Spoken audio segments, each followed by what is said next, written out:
Masayang bati, mga Oferians, bago tayo magpatuloy, nais naming magbigay ng announcement. Inilagay na namin sa description ng bawat video ang kumpletong listahan ng mga topics. Click nyo na lang po ang Show More para makita. Payo namin, sundan nyo ang pagkakasunod-sunod ng mga topic para maunawaan ang flow ng buong content ng Oferian Channel. Kadalasan, ang pagkakalito ay nag-uugat dahil nilalaktawan ang mga naunang video. Nakikita namin yan sa nilalaman ng mga comment. Dumako tayo sa main topic nitong video.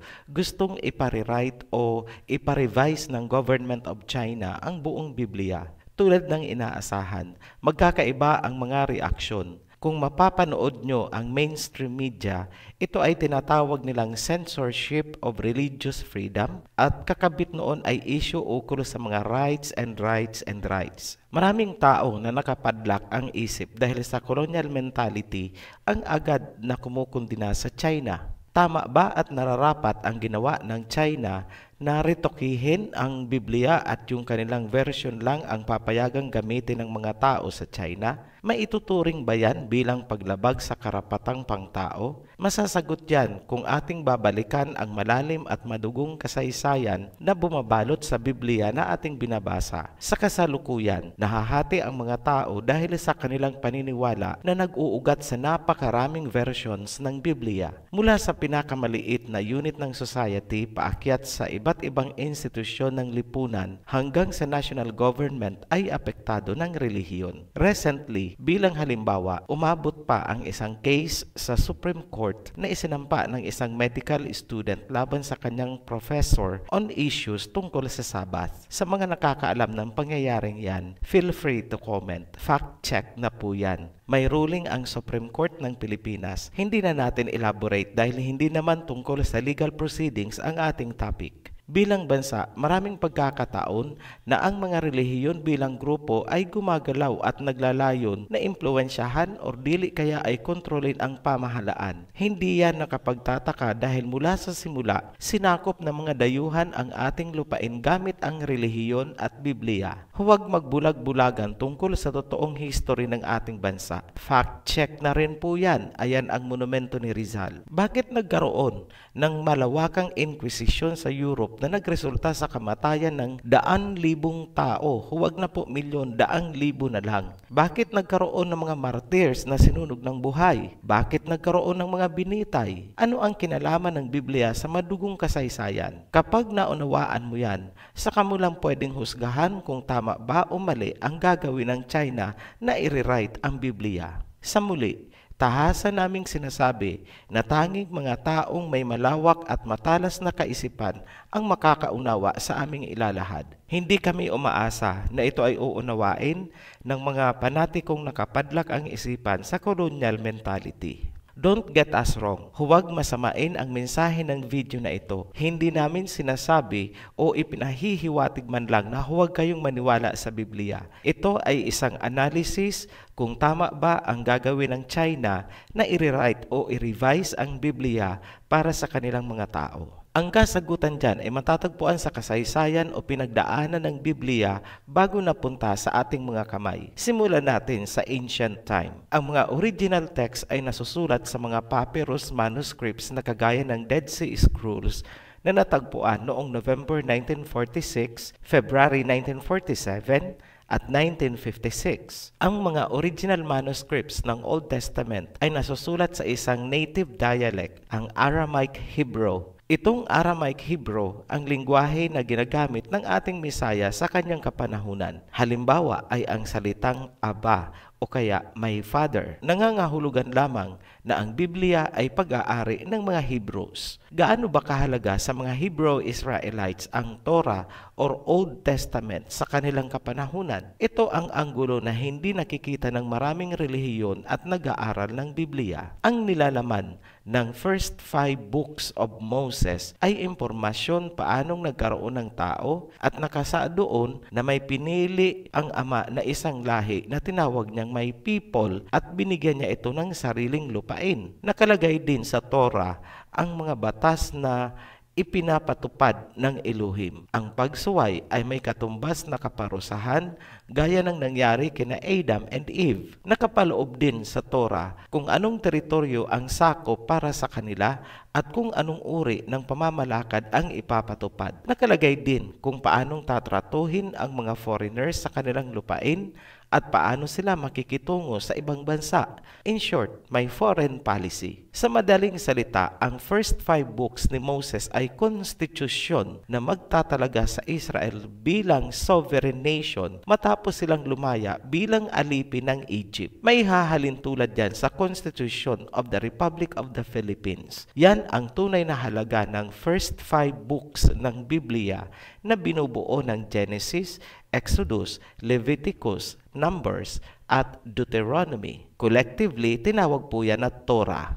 Ngayon, paano natin nasabi na ang Torah ay konstitusyon ng Judean Hebrew Israelites? Maliban sa nature ng nilalaman, merong sinasabi ang mga rabbi sa Judaism na isang trahedya ang nangyari noong isinalin sa Greek ang Torah. Nawala at na-damage daw ang mga legal codes at layered meanings. Narinig nyo po? Legal codes or sa atin, civil codes. Truth, katotohanan po yan. Maraming nasira sa Torah. In short, ang Greek Bible na pinagmulan ng Bibliang hawak natin ay corrupted. Later na po tayo magbibigay ng mga halimbawa ng mga bahaging nasira.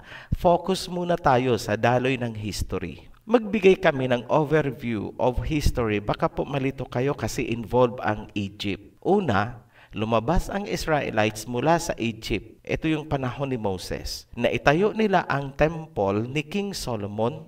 Then, sinakop sila ng mga Babylonians panahon na ito ni Prophet Daniel. At nung nakauwi sila mula sa Babylon, muli nilang itinayo ang temple. Then, sinakop sila ng Greeks. Then later, Romans. Hanggang sa kasalukuyan, ang mga tunay na Israelites ni Jacob ay wala sa Israel. Gaya ng sinabi sa Biblia, sila ay naka-exile pa. Kung ang tunay na lahi ng Israel ni Jacob ay naka-exile pa, then, sino itong mga tao na umukupa sa lupain ng bansang Israel? Ganyan lang po kasimple mag-analyze. Tandaan nyo lagi na ang mga tunay na Israelite Hebrews ay Shemites as the rest of Asia. Bumalik tayo sa topic, history ng Biblia. Sa panahong nasasakop ang Israelites, ipinag-utos ni King Ptolemy II Philadelphus ang pagsasali ng Torah papuntang Greek noong 285 hanggang 247 BCE. Note, si Ptolemy ay isang Greek na hari ng Egypt. Pansining mabuti ang mga lumilitaw na personalidad. Greek na hari ng Egypt. Yes, tama po yan. May panahon sa history na ang hari ng Egypt ay isang Greek. Kung napanood ang Creation at Babylon series, alam na alam nyo na bakit ganun ang nangyari. Ano ang pinakamahalagang tandaan? Ang pagsasalin ng Biblia ay nangyari sa panahong ang Israelites ni Jacob ay nasasakop ng mga Greek at ang hari sa Egypt na nag-utos ng pagsasalin ay Greek din. Nangyari ito mahigit 200 years bago pa man isilang ang Misaya. Ang pagsasalin ay isinagawa ng 70 scholars, kaya ito ay tinawag na Septuagint Bible. Septa means 7. Ano ang resulta ng pagsasalin? Nagkaroon ng dalawang version ng Torah, isang corrupted Greek version na ginagamit ng mga Pariseyo parallel sa original Hebrew version ng mga Hebrews. Dahil nasasakop ang lupain ng mga Greek at bandang huli ng mga Romans, ang hari ay hindi Israelite kundi dayuhan. Kung kaya walang magawa ang lahi ni Jacob. Gamitin natin ang sarili nating bansa bilang analogy o halimbawa para maunawaan ang sitwasyon. Kumbaga, ang Pilipinas ay sinakop ng mga dayuhan. Ang nakaupo sa Malacanang ay isang foreigner, hindi Pilipino. At dahil ang nagpapatakbo sa templo ay ang Malacanang, ang mga pare na inilagay ay mga foreigner din. Sila ang tinawag sa Biblia ng mga Pariseyo. Kung ma-imagine mo, nagkaroon ng complete takeover ng national government. Dayuhan na ang presidente sa Malacanang. Dayuhan ang mga pari sa templo. Dayuhan ang nagpapatakbo ng munisipyo hanggang barangay. Itong mga dayuhan ay nagkiklaim na sila daw ay mga Pilipino. Inaral nila ang ating kultura pati lingwahe. Ganyan po ang nangyari noon sa Israel ni Jacob. Parang history lang ng Pilipinas sa panahon ni Rizal. Na-imagine nyo po? Bumalik tayo sa Israel. Ang lupain ay sinakop ng mga Greek at bandang huli mga Romans. Ang naupo bilang hari ay hindi naman Israelite Jew, kundi dayuhan. Ang mga pari sa templo ay mga dayuhan. Sila ang mga Pariseyo at gamit nila ang corrupted version ng Torah. Ang mga dayuhang ito ay nagkiklaim na sila daw ang mga Hudyo. Nasasabi ba sa Biblia ang tungkol sa mga Pariseyo at mga peke na Hudyo? Yes, history at Biblia ay nagtutugma dyan. Walang magawa ang mga tunay na Hudyo o Hebrew Israelites dahil nga nasasakop sila. Marginalized at oppressed ang mga Israelites sa sarili nilang lupain. Dahil sa pressure, nahati ang mga Israelites.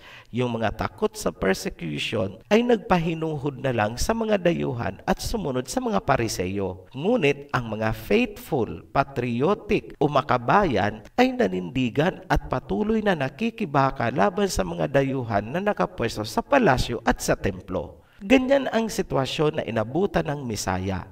Dahil inaral ng mga dayuhan ang Torah, alam nilang may hinihintay na Misaya ang mga Israelites na magiging hari ng Israel, King of the Jews. Kaya threatened at nagpanik sila noong isilang ang Misaya. Alam nilang natutupad na ang prophecy. Isinilang na ang hari ng mga Hudyo. Mauunawaan nyo bakit ipinapatay ni Herodes ang lahat ng lalaking sanggol 2 years old pababa para mapatay ang future king ng mga Israelites. Tandaan nyo na itong mga Pariseyo ay mga dayuhan. Hindi sila lahi ng Jacob Israel. Ngayon nyo mauunawaan bakit gano'n na lang kung tuligsain ng Misaya ang mga Pariseyo. Basahin nyo sa Matthew chapter 3 verse 7. But when he saw many of the Pharisees and Sadducees come to his baptism, he said unto them, O generation of vipers, who had warned you to flee from the wrath to come? Pansining mabuti, ano ang tawag ng Misaya sa mga Pharisees? Generation of vipers. Generation means seeds. Ano ba ang viper? Di serpent, ahas. Binantaan ng Misaya ang mga Pariseyo. Tumakas na kayo sa darating na wrath o sa Tagalog ngit-ngit o sobrang galit. Binantaan ng Misaya ang mga Pariseyo. Tumakas na kayo. Bakit? Ano ba ang ginawa nitong mga Pariseyo? Matatagpuan yan sa Revelation chapter 3 verse 9. Behold, I will make them of the synagogue of Satan, which say they are Jews and are not, but do lie. Behold, I will make them to come and worship before thy feet, and to know that I have loved thee. Malinaw, Nagkukunwaring mga Hudyo pero hindi naman talaga mga Hudyo kundi mga senagog ni Satanas. Kaya nga tinawag niya itong mga ahas, vipers, serpents. Darating daw ang panahon na paluluhurin niya itong mga serpents sa paanan ng mga Israelites. Ngayon, kung titingnan niyong mabuti ang naging activities ng Messiah, mapapansin niyo na muli niyang iniipon ang mga Israelites ni Jacob. Muli niyang binuhay ang pag-asa sa kanilang mga puso na darating ang kingdom na magpapalaya sa kanila mula sa oppression ng mga dayuhan. In short, kasarinlan. Maliwanag na ang ginagawa ng Messiah ay pangunahan ang mga Israelites sa pakikibaka laban sa mga serpents. Analisahin niyo pong mabuti, huwag hayaang matigagal ang isipan ng mga fantastic at magical na mga doktrina. So, ganyan po ang mga pangyayari na bumabalot sa pinakaunang pagsasali ng Biblia mula sa original Aramaic Hebrew papunta sa Greek 200 years bago pa man isilang ang Messiah. Political control ang pinaka-bottom line. Bahagi iyon ng pananakop ng mga dayuhan sa lupain ng Israel ni Jacob. Sinira ang saligang batas ng nagsisimula pa lang na bansa ni Jacob. Mula sa Greek version, ang Biblia ay napunta naman sa Roman Empire. Isinalin ito sa Latin at yun ang tinawag na Latin Vulgate Bible. Ang pagsasalin ay ginawa ni Jerome o Saint Jerome sa utos ni Pope Damasus. Hindi po Damaso, Damasus. Naproklama ang Vulgate Bible bilang opisyal na Biblia ng Roman Catholic Church sa Council of Trent noong 1545 hanggang 1563. Talakayin natin ng pahapyaw kung ano ba itong Council of Trent. Ito ay isang konseho or council na nilikha upang labanan at kondinahin ang mga taong lumalaban sa simbahan. Tinawag nila itong mga heretics. Sa Old Latin Vulgate, matatagpuan ang Epistle to the Laodiceans, Prayer of Manasses, 4 Esdras, Wisdom, Ecclesiasticus at ang Book 1 and 2 ng Maccabees, Book of Baruch at ang Letter of Jeremiah. Dapat ding pansinin na nagkaroon ng pagbabago sa sequence o pagkakasunod-sunod ng mga nilalaman kung kaya naging mahirap ang pag-navigate across the Bible. Naapektuhan nito ang Book of Daniel. Ang Clementine edition ng Vulgate naman ang pumalit noong 1592 hanggang 1979. Mula naman 1979 hanggang sa kasalukuyan, ang ginamit ng Catholic Church ay ang Nova Vulgata. Marami pang revisions ang ginawa sa Latin Vulgate hanggang 1986. Ngayon, ano ang resulta? Maraming writings ang ipinasok sa New Testament ng Nova Vulgata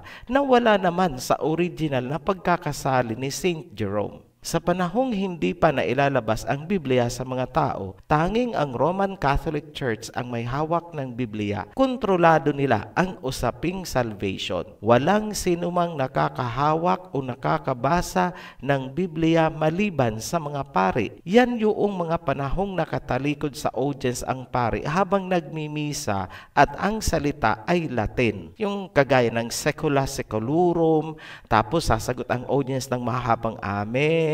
Inabot pa yan ng mga lolo at lola natin.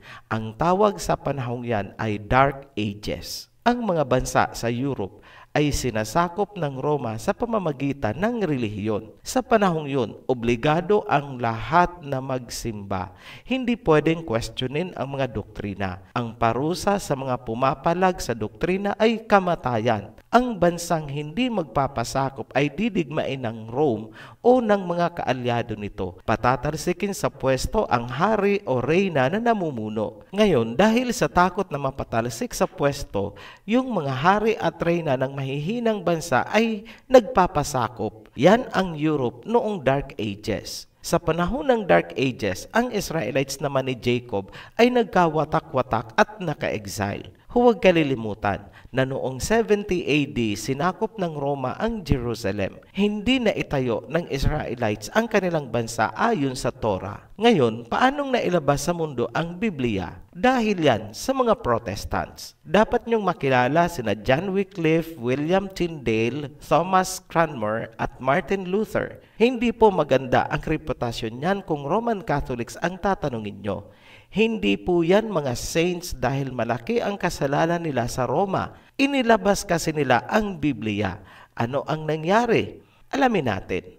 Unahin natin si John Wycliffe. Siya ay isang scholastic philosopher, theologian, biblical translator, reformer, priest, and a seminary professor sa University of Oxford. Siya ang maituturing na ama ng Protestantism. 44 years ang lumipas matapos mamatay itong si Wycliffe. Ipinahukay pa ng Pope ang kanyang mga labi at ipinasunog habang idinideklarang heretic. Ano ang dahilan? Bakit ganun ang ginawa nila kahit yung sa mga labi na lang ni Wycliffe? Una, isinalin ni Wycliffe ang Biblia mula sa Latin Vulgate papuntang English para mabasa ng mga tao. Pangalawa, sinabi ni Wycliffe na ang Biblia lamang ang pwedeng pagkatiwalaan at hindi ang mga turo ng Papa at ng mga pari. Wala daw basihan sa Biblia ang papacy. Noong si King Edward III ay namatay June 21, 1377, tinanong si Wycliffe ng King's Council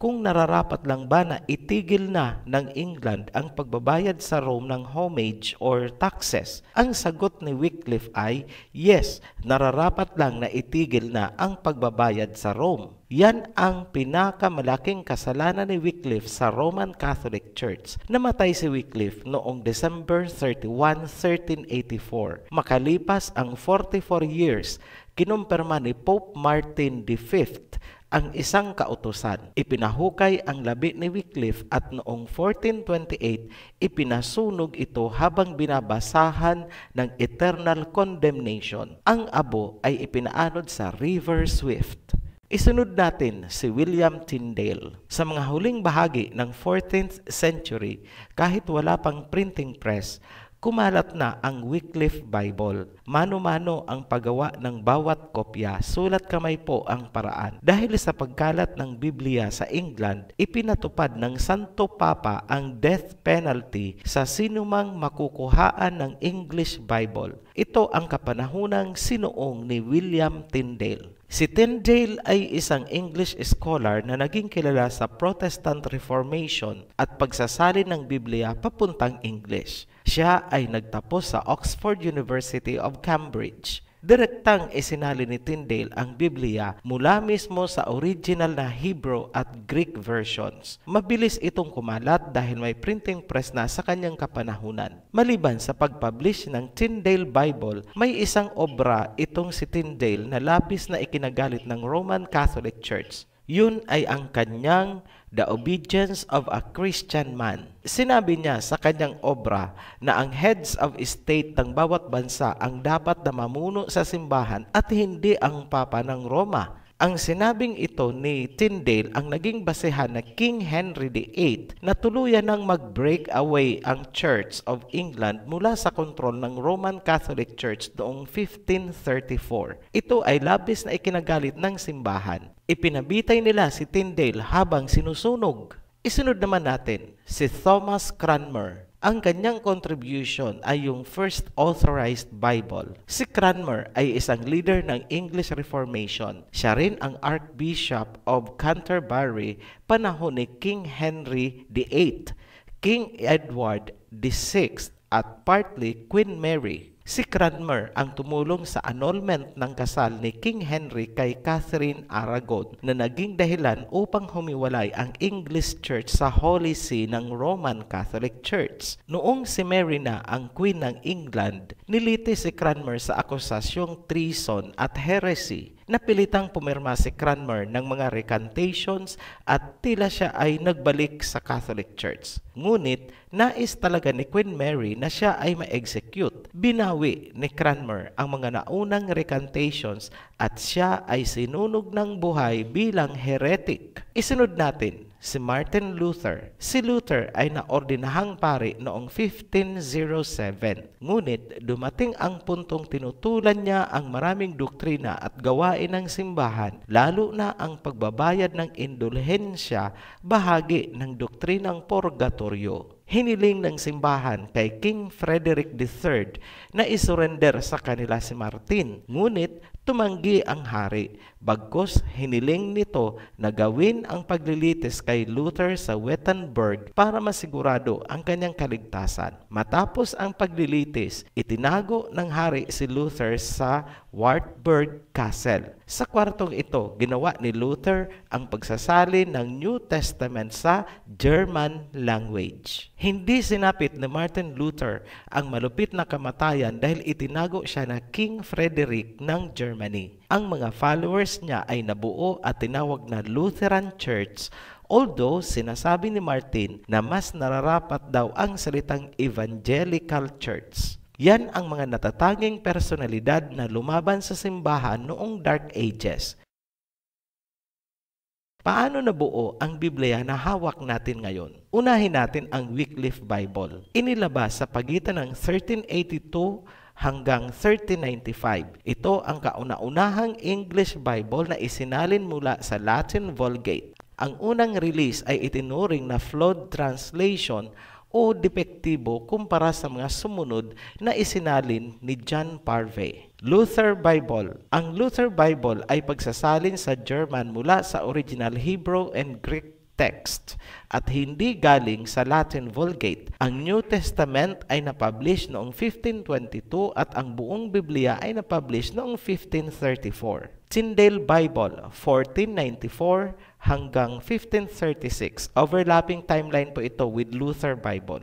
Ito ang kauna-unahang English Bible na direktang isinalin mula sa Hebrew at Greek. Hindi talaga natapos ni Tyndale ang pagsasalin dahil siya nga ay na-execute na. Ang kanyang natapos ay ang buong New Testament at bahagi ng Old Testament. Ang nagpatuloy ng pagsasalin ay si Miles Coverdale. Maraming ginamit na sources si Tyndale tulad ng Erasmus Greek New Testament, Erasmus Latin New Testament at Luther's German version at ang Vulgate. Matthew Bible. Ang Matthew Bible ay ipinalimbag noong 1537 ni John Rogers, isang clergyman. Ang Matthew Bible ay ang pinagsamang New Testament hanggang sa bahagi ng Old Testament na natapos ni William Tyndale. Ang bahaging hindi natapos ni Tyndale dahil sa kanyang pagkamatay ay tinapos ni Miles Coverdale mula sa German Luther Bible at Latin Vulgate. Ganyan nabuo ang Matthew's Bible kasama ang Apocrypha. So kung susuriin,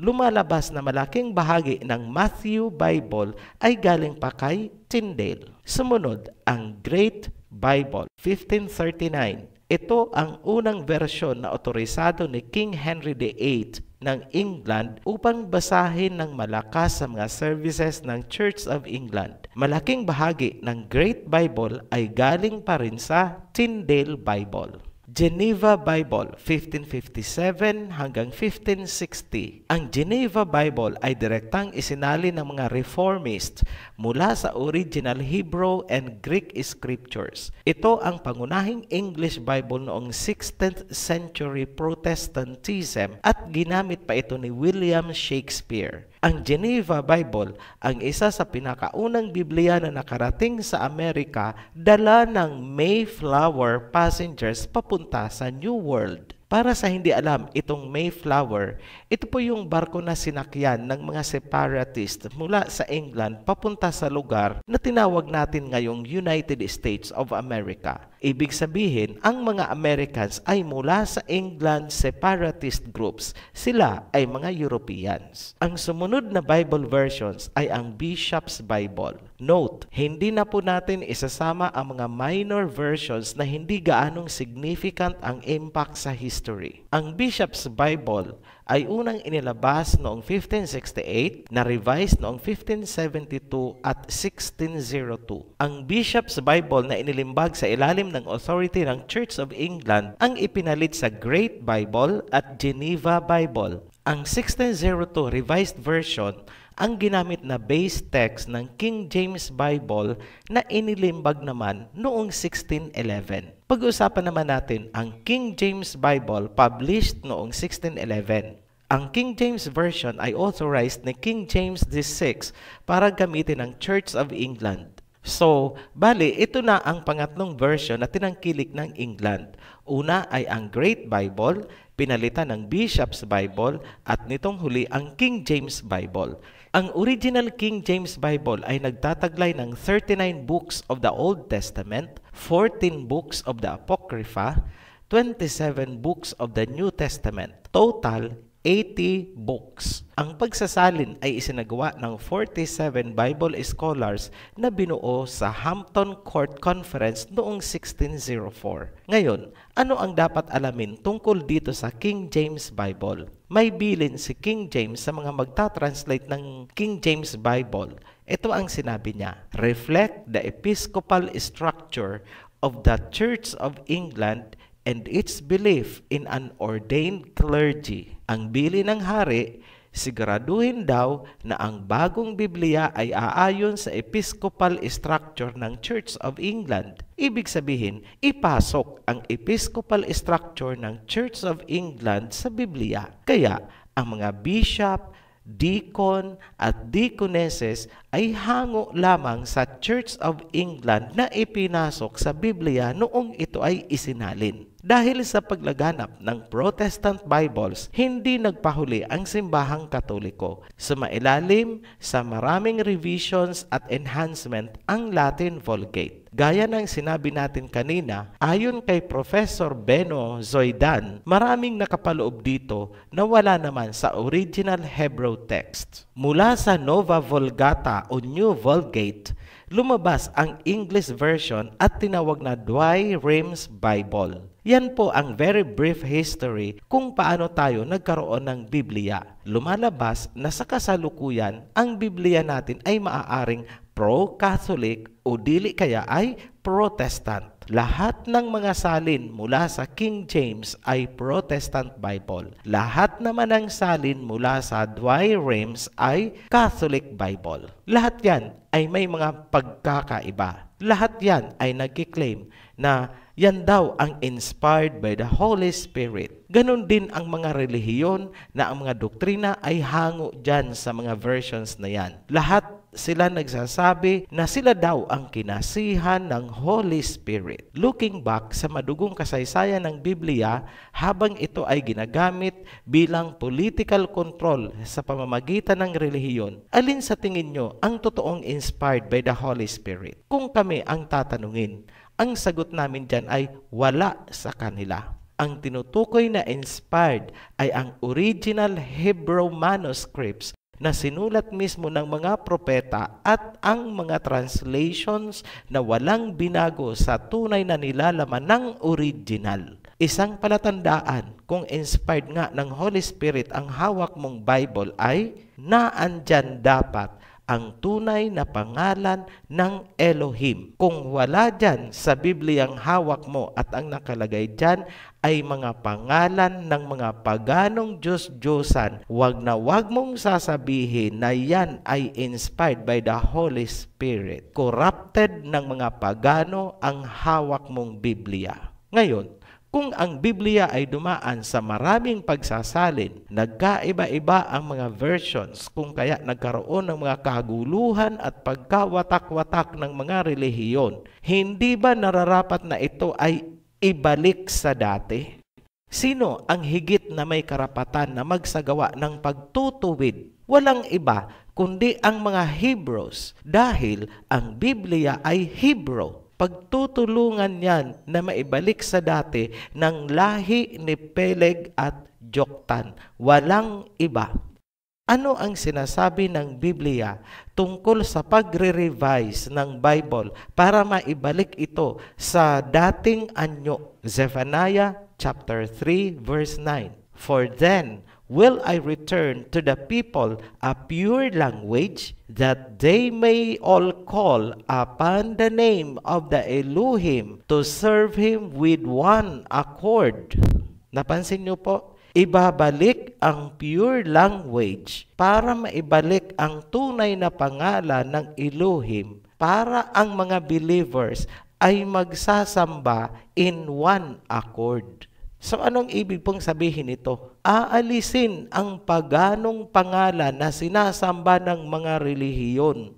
Ibabalik ang tunay na pangalan ng ating Elohim. Ang pagsasaayos ay magmumula sa mga Hebrews, pagtutulungan ng silangan at ng kanluran, pagtutulungan ng lahi ni Peleg at Joktan. Revelation chapter 7 verse 2. Then I saw another angel coming up from the east, having the seal of the living Elohim. He called out in a voice to the 4 angels who had been given power to harm the land and the sea, "Do not harm the land or the sea or the trees, until we put a seal on the foreheads of the servants of our Elohim." Kung uunawain natin ang sinasabi ng Zephaniah chapter 3 verse 9 na ibabalik ang pure language, ibabalik ang tunay na pangalan ng Elohim, at isasabay mo yan sa sinasabi naman ng Revelation chapter 7 verse 2. Maliwanag ang mensahe ng dalawang talata. Ibabalik ang pure language, maibabalik ang pangalan ng Elohim sa Biblia, magkakaroon ng pagtatatak sa foreheads. Ano ang itatatak sa foreheads ng mga taong true believers? Ang pangalan ng Elohim, the seal of the living Elohim. Muli kaming nagpapasalamat sa inyong patuloy na pagsubaybay sa Ophirian Heritage. Welcome po para sa ating mga new subscribers. Share po natin ang ating mga videos. Be blessed, Ophirians!